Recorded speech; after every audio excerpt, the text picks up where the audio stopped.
So that was episode 1 of the Reckoning Sean Combs Netflix, brought to you by 50 Cent documentary.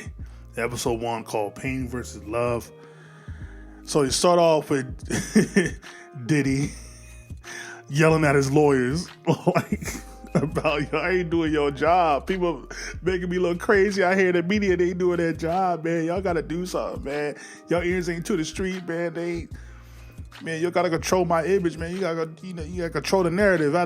Like he's going in on his lawyers. Meanwhile, this all being videotaped by him, his own videographer, because he did a documentary. He's working on a documentary because, of course, he thought he was going to get off because he's been getting off his whole entire career. Double entendre. Didn't even ask me how. So they go from that to talking about his humble beginnings. You know, he pestered Andre Harrell at Uptown. Uptown was the new, fresh label in hip hop that also blended R&B and soul and new jazz swing, and start off with Heavy D and the Boys, I'll Be Sure, you know what it is.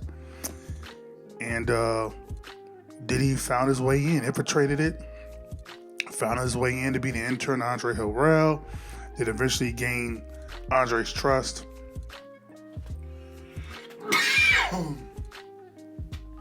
Eventually gained Andre Harrell's trust, and acted like when Andre Harrell got this new house, Diddy all of a sudden had this issue at home and acted like he couldn't go home, so he lived with Andre Harrell.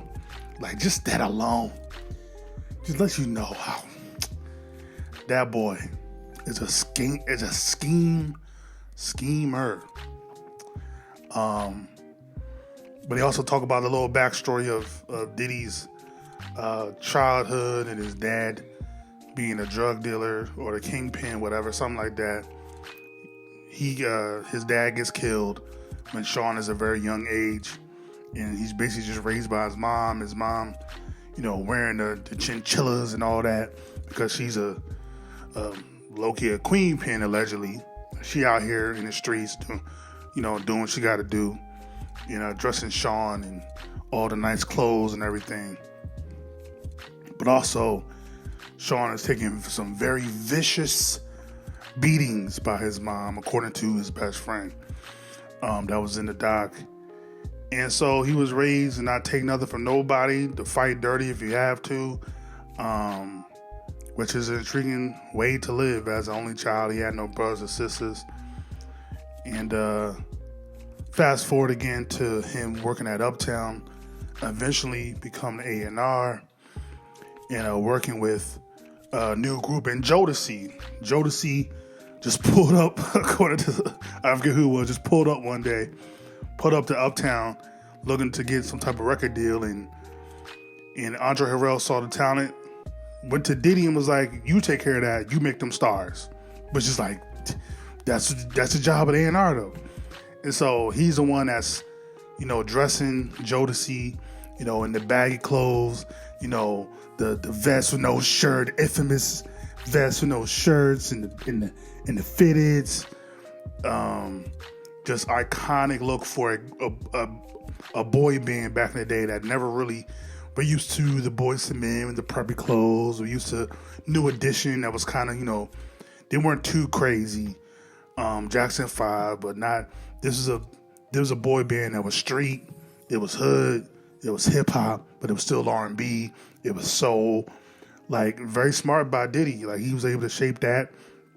Same thing with Mary J. Blige coming onto the scene, basically also again blending hip hop and R&B and using sounds of hip hop and R&B, blending that together with the hard kicks and drums of a hip hop, but blending in the acapellas and the loops and samples of R&B. Like, it was genius. I gotta give it to Diddy. It was genius the way he was producing. He's not your typical producer because he can't like make a beat or whatever, but he knew how to create the sound that the streets wanted to hear and the people wanted to hear, and that was basically his job. Yeah, the boy he was talented. He had an eye for talent. He had an ear for talent. But then this woman, halfway through, is in the doc. She's talking about how she used to work with Puff. She originally, I think, was working with Uptown and promoting music and stuff like that. Joy, I want to say it's Joy Dickinson Neal, and how, you know, Diddy would have these parties at Andre Harrell's house when he wasn't home, and she was, you know, helping with the party scene, whatever, something like that. And she eventually gets persuaded by Diddy to be in his music video for this R&B group that was with Uptown at the time. I was like Finesse. What was the group called? It was like Finesse, and it was a fly group name. It was like Finesse and something. What was it called? Finesse and Sequise? What was it called? Wait. It was called what? That I had from the night before. The music video was called Straight from the Soul by Finesse and Sequise. Sequise, Soul Sisters. Okay. This is back when female hip hop was straight up just about the raps and about like being conscious and woman empowerment, all that stuff. But yeah, so Diddy persuades Joy to get into the music video for Finesse and Sequise, and he's in the music video too. And down the line, somewhere down the line, Joy starts getting approached, and she's being told, "Hey, I don't know how to tell you this, but you were on a tape that Diddy keeps showing at like parties and stuff about him like violating you." She's like, "What?" So apparently she was drugged and Diddy violated her sexually. And he's showing this tape around to people.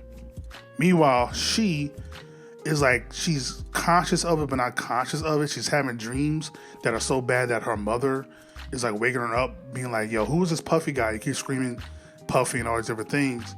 And then eventually Joy tells her mom about her being sexually abused by Diddy. Her mom writes a letter to Diddy's parents. Now, we don't know what happened with that, but she writes a letter to Diddy's parents about what Diddy did to her daughter. And, of course, nothing happens. Later on, Joy eventually does see Diddy again. Diddy is pleading, being like, "I never did any of that stuff. I don't know what people are talking about."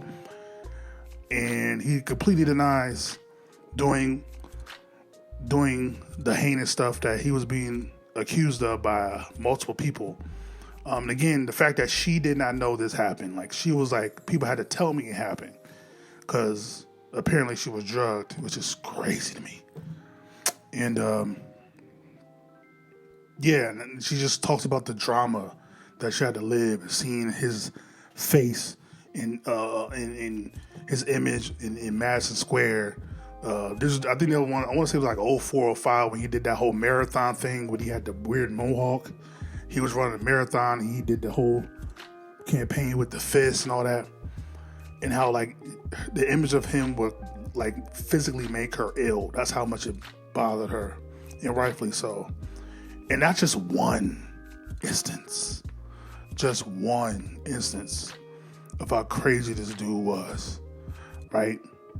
It was like, wow. Meanwhile, this will trip me out too. They go back to present day to where they're showing Diddy riding through New York on a bike with some of his people. And while he's, chilling on the sidewalk in front of this building, whatever building it was, people are going up to him, talking about, "Can I get a picture? Can I get a picture? Can I get a picture?" Meanwhile, this is in 2024. The footage of this is coming from September of 2024, a couple of days before Diddy was going to be arrested. Now, Diddy did not know he was going to be arrested. He just knew that something was going to go down because he has his ears to. He has some type of informant or some type of connection with law enforcement. But people in 2024, this is after Cassie video comes out of him beating on Cassie and all that. People still going up to him talking about, "Can I take a picture for the gram?" I'm like, what? I'm like, what? Like, huh? So, yeah, that just lets you know attention is a hell of a drug. Like, and the funny part is, watching him, I don't mean to judge a book by its cover, but watching him, the people that went up to him, like, I doubt they even really listened to Diddy like that, or Diddy Kane, or all the bad boy joints, Biggie and all that. I doubt that. But the fact that he's a celebrity, and the fact, you know what, let me not put that assumption on them, but the fact that he's just a celebrity, like, they want to get a picture with him, even though they already should know that story was big enough to where everybody should have known that, of what he did to Cassie. And they still went up to him like it was nothing. I'm like, wow. That's a powerful visual.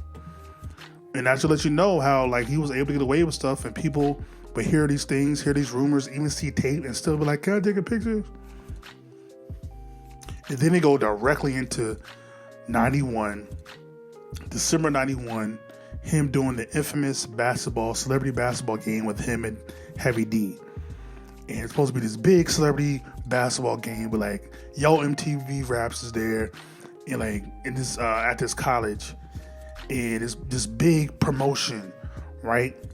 But the problem is, there wasn't enough spots or places for the people to be, and there was way too many people there, and not enough spaces for those people, which caused a whole stampede, like in Lion King. You remember Lion King?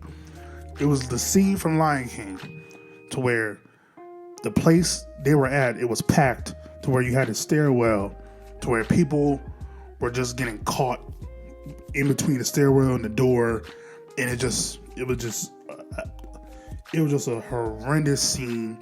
9 people, I think 8 or 9 people died, and Diddy was right in the middle of it, and he had to basically answer for all of it. And that's kind of how he got famous.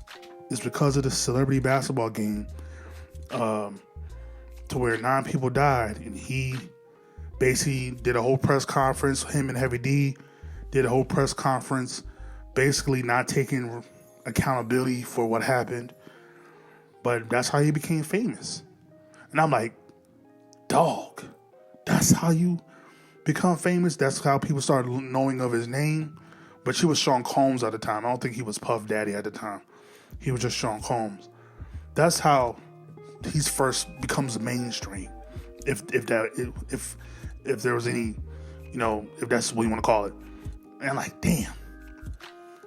But he doesn't get in trouble for it at all. And he goes on about his life. Again, he's still doing A&R with, all these big acts, Jodeci, Mary J. Blige. So then they tell a story. So then they tell the story of him trying to court Albie Shore's girl, which was Kim Porter, which you would know infamously for eventually getting with Puff. And how he was obsessed with getting Albie Shore's girl, because that's his thing. Like, because Sean was never the one that got all the girls and had all the money, and women weren't on him like that. So once he started getting some fame, some power, he was obsessed with taking other successful dudes that was way more successful than him, taking their girl. And it starts with Albie Shore. They haven't really gone into the Kim Porter thing yet, though. But also Eric Sermon from the hip hop group EPMD, and I forget her name, like Misha, something like that, Misha. And he eventually takes, after Eric Sermon and his girl break up, he gets with her, and they talk about an incident to where he's beating her in front of Uptown Records in the street, and how people had to like take him off of her. and how nothing happened. It was just a regular Tuesday, whatever day it was. And she will eventually still have a child, his first child with her. The same person that he was beating in the street. Then he talk about him beating his own mother. Yeah. I'm like, what? Like, he beat his own mother. And the dude he was eventually did Bad Boys with is telling this story. And I'm like, wait, you saw this man beat his own mother and you did nothing? You did nothing? So speaking of Bad Boy, eventually he gets fired from Uptown because Diddy just putting a little bit too much dip on his chip. He's trying to control everything. He wants to be the face of everything. He wants to be in control of everything. But he's forgetting that Andre Harrell is still the boss. And eventually they bump heads, and Andre Harrell has to fire Diddy, which leads to Diddy going to Arista and creating Bad Boy. And he goes away from more of the R&B influence talent and wants to straight do like gangsta rap. And so he already, before that though, he already signed Biggie to Uptown, which I didn't remember that. He actually already signed Biggie to Uptown, but as a favor or as a going away present, Andre Harrell still allowed Puff to keep Biggie. He sold Biggie's album to Diddy. I keep calling him Sean Diddy Puff. He sold Biggie's album to Puff, so he allowed him to keep Biggie. Which I'm like, that's a crazy what if. If Biggie would have stayed on Uptown without the influence of Diddy, because Diddy was very talented. He understood what the culture wanted. And they even talk about that, how Diddy was very much a culture vulture who would take certain sounds or take certain looks and remix it for himself. And that like he's the one that created it. Like, but that's crazy. So he eventually he gets Biggie. Then they talk about Eric Sermon, who is still cool with his ex, which is Puff's baby mom, Meech. I forget her name, Meech, like Mishi or something like that. And they chilling in the car. It's Eric Sermon and his ex chilling in the car. They still cool. They still friends. Diddy sees this, is knocking on the window, swings on Eric Sermon, and Eric Sermon's like, "Oh, you got me fucked up." So it's like, all right, let's go around the corner, bro. Because that's how OGs used to do it back in the day. They wasn't going to fight just anywhere. They said, let's go around the corner. So while Diddy is driving Eric Sermon around the corner so they can fight, Diddy's like, wait, before we do all that, let me play you something. He plays Juicy, a demo of Juicy by Biggie. And Eric Sermon is like, yo, that joint cold, or whatever he said. And so he forgets about the fight, about him trying to swing on him. And it's like, yo, that joint cold.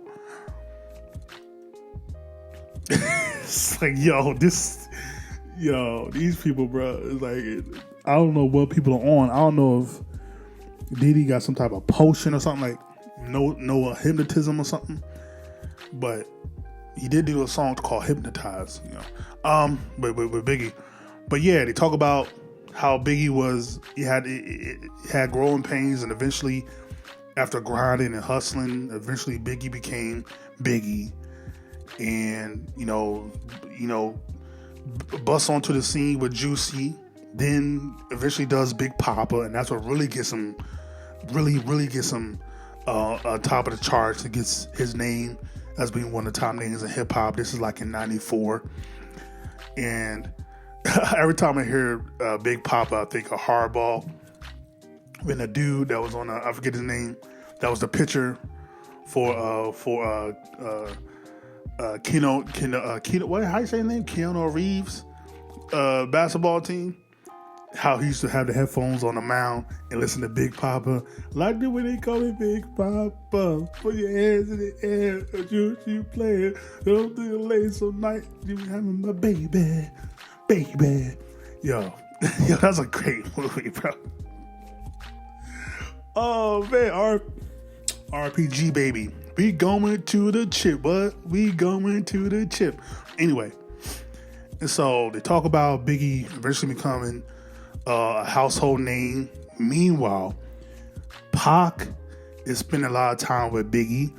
Actually, Diddy gave Pac a demo of what eventually will be Ready to Die by Biggie. Pac was a super fan of Biggie, and those that did not know, Biggie and Pac in the beginning were very cool, very tight, and the rumor is that Diddy was jealous of the relationship between Pac and Biggie. Diddy was jealous of the relationship between Pac and Biggie because, first of all, Diddy wanted to be Pac, who was beloved by everyone. He was a superstar. He was already in movies like Juice, Poetic Justice, Got the Kiss, Janet Jackson. But y'all all already had hit records out like I Get Around. He was already like a major name in the mainstream, within the culture. And Diddy like wanted to be Pac, but didn't have the respect of a Pac. He had to manipulate people into giving him the respect of a Pac. But yeah, Pac and Biggie were mad cool. Mad cool.